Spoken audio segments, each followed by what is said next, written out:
तैयार हो गया। आप जिस विद्या मंदिर के अंदर शिक्षा प्राप्त कर रहे हैं, आप में से सभी बच्चों को मालूम होगा, अभिभावक गण आए हैं, उनको भी यह सब पता है कि माननीय प्रधानमंत्री जी ने जब आजादी के 100 साल पूरे होंगे तब विकसित भारत का एक संकल्प लिया और विकसित भारत के संकल्प को सफल बनाने के लिए वर्तमान के लोग तो कार्य कर रहे हैं, लेकिन वह विकसित भारत 25 साल के बाद किसके लिए होगा? जो विद्या मंदिर में पढ़ रहे हमारे बच्चे हैं, आप सब भारत के भविष्य हो, आप अपने परिवार के भविष्य हो, आप प्रदेश के भविष्य हो, आप पूरे विश्व के अंदर आने वाले समय में देखोगे जब विकसित भारत बनेगा तो दुनिया को आंख नहीं दिखाएगा, दुनिया को प्यार करेगा। हमारे प्रधानमंत्री जी कहते हैं पूरा विश्व एक परिवार की तरह माना और पूरे विश्व के सभी परिवारों को विकास के पथ पर आगे जाने की आवश्यकता है। लेकिन सभी तालों की चाबी क्या है? शिक्षा है। शिक्षा के साथ साथ अलग अलग क्षेत्रों में आप सब कीर्तिमान स्थापित करें। अभी मैं देख रहा था यहाँ पे कि कई बच्चे ऐसे हैं जिन्होंने किसी का 95% अंक आया है, किसी का 94% अंक आया है।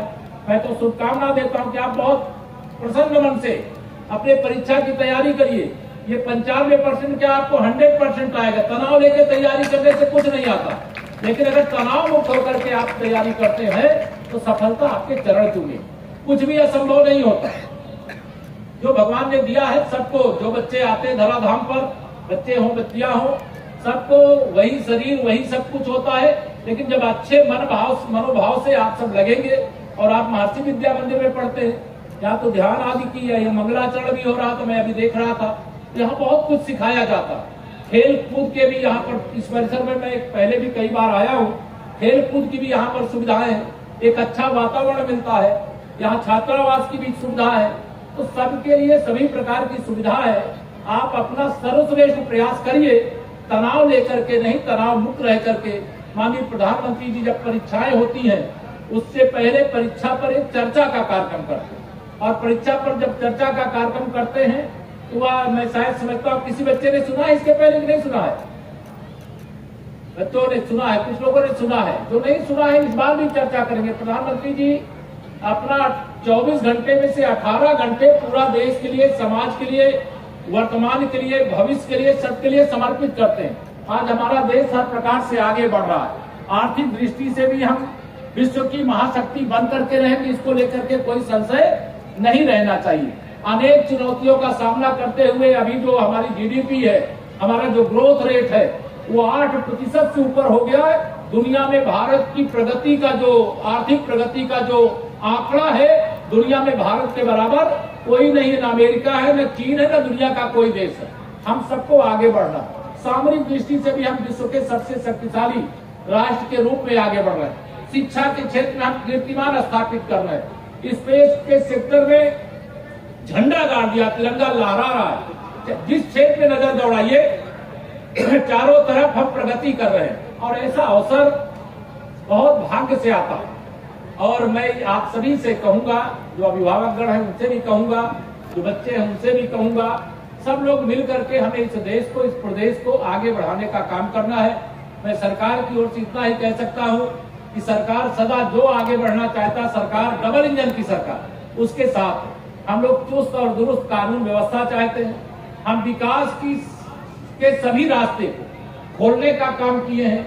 जब जीएसटी आई थी तो लोगों को लगता था जीएसटी एक बड़ा संकट है। जीएसटी का इतना तेजी के साथ उसमें कटौती की गई, जो टैक्स था उसके कारण से एक अलग प्रकार का माहौल देश के अंदर बना हुआ है। तो हर चीज को समझे, हर चीज को जाने और हर क्षेत्र में आगे बढ़े। और आज के बच्चे और आज के अभिभावक सब, आज सबके पास स्मार्टफोन है, मोबाइल है, आर्टिफिशियल इंटेलिजेंस है, जहाँ आप देख करके, समझ करके जो भी जानना चाहते वह सब कुछ आपको आज अपने हाथ में बैठे बैठे ही प्राप्त होता है। यह शिक्षा एक बड़ा, बहुत बड़ा क्षेत्र है और मैं आदरणीय अजय प्रकाश जी को और अनूप जी को बहुत हृदय से बधाई देता हूँ, अभिनंदन करता हूँ कि आप अच्छा करें। मैं आज जरूर कह रहा हूँ, आज मैं बाबा विश्वनाथ जी की नगरी और माननीय प्रधानमंत्री श्री नरेंद्र मोदी जी के संसदीय क्षेत्र में सुबह गया था। मुझे थोड़ा संकट था कि मैं आज पहुंच पाऊंगा कि नहीं पहुंच पाऊंगा, लेकिन आज मैं बाबा की नगरी में गया हूं। वहां का जितना भी आशीर्वाद है बच्चों को मैं समर्पित करता हूं। भगवान उन सबके जीवन को हर क्षेत्र, जिस क्षेत्र को वो चुने वहां वो सफल हो, ऐसी मैं प्रार्थना करता हूँ। मैंने ये कहा था कि मैं चाहे 5 मिनट के लिए ही आऊंगा जरूर। मैंने कई सांस्कृतिक कार्यक्रम, जब कोई कार्यक्रम बच्चों का होता है, वार्षिक उत्सव होता है, तो बहुत सारे बच्चों ने तैयारी की होगी, स्टेज के कार्यक्रम होंगे, उनके परिवार के सदस्य, माता पिता, भाई बहन सब आते हैं, तो देखते हैं कि कैसा परफॉर्मेंस बच्चे कर रहे हैं। तो सांस्कृतिक कार्यक्रम के बीच में बहुत भाषण नहीं देना चाहिए। इसलिए मैं सबको चाहूंगा कि जो कार्यक्रम है उसको मंच पर सब प्रस्तुति हो, सब लोग देखें, और सभी बच्चों के अंदर बहुत प्रतिभा होती है और आप अनेक क्षेत्रों में आगे बढ़े, ऐसी मैं भगवान से प्रार्थना करता हूँ। मैं स्वयं बैठ करके जब किसी विद्यालय में जाता हूँ तो मैं जल्दीबाजी नहीं करता, मैं कोशिश करता हूँ कि बैठूं, लेकिन सार्वजनिक जीवन में होने के कारण से ऐसी जिम्मेदारियां रहती हैं कि पूरा समय देना चाहूं तो भी मैं दे नहीं पाऊंगा आपके बीच में। लेकिन मैं अनूप जी से जरूर कहूंगा कि पूरी वीडियो तो बन ही रही है, तो उसकी रिकॉर्डिंग जरूर मुझे भेज दीजिएगा।